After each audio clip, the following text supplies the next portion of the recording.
Mai sauraro kamar yadda aka jima ba ɗauki wani fitaccen fim wanda ya jawo hankalin al'umma gaba ɗaya ba, yadda ya jawo cece-kuce kuma gaskiya wannan fim yana matuƙar da ƙayatar da al'ummar da suke cikin jihar Kano gaba ɗaya. Duba da yadda a gaskiya wannan fim yana ɗauke da wani suna mai suna Wata Rana a Kano.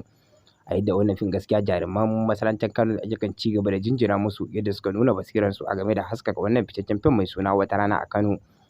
Don haka mai sauraro don Allah da so za ku ci gaba da bibiyan wannan fim a Arewa 24 duba da yadda ake ci gaba da haskaka shi duk ranar Lahadi. Duba da yadda wannan fim yana ɗauke da abubuwan da suke faruwa a ƙasar Najeriya yanzu haka, amma mai sauraro kafin da mu suke muku cikakkun rahotannin a game da wannan shirin fim.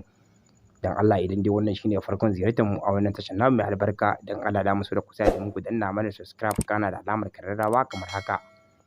Sai dai kuma mai sauraro abun takaicin abun bakin cikin gaba daya, duba da yadda yake kan ci gaba da haskaka wannan shirin fim mai suna Wata Rana a Kano, kuma yadda yake kan ci gaba da aikawa da sako a game da wannan fim. A gaskiya wannan fim yana matukan kayatar da al'umma gaba daya, duba da yadda a gaskiya kan ci gaba da zaman jiran sai da mu a ga an daura wannan fim a social media, kuma yadda kan ci gaba da bibiyar sa, duba da yadda akwai fitaccen daraktoci a ciki da kuma manya-manyan aktoci wanda ake ji da su a masana'antar Kano team. A gaskiya dai bayani dai mai sauraro yadda ake kan ci gaba da kuma kwacen waya a duniya a yanzu dai gaba ɗaya, kuma yadda ake kan yadda kuma da 'yan siyasa gaba ɗaya kuma daga baya daga bisani su juya muku baya, duka dai yana ɗauke da a cikin wannan fitaccen fim mai suna Wata Rana a Kano. Kuma kamar yadda a gaskiya dai yanzu dai da a nuna muku Allah kusa kuma daga baya a juya muku baya.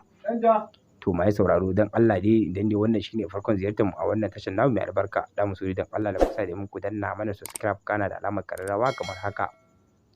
Domin hakan shi yake ba mu damar ci gaba da za ku ɗau muku cikakkun rahotannin daga masana'antar Kano da zaran an ɗaura.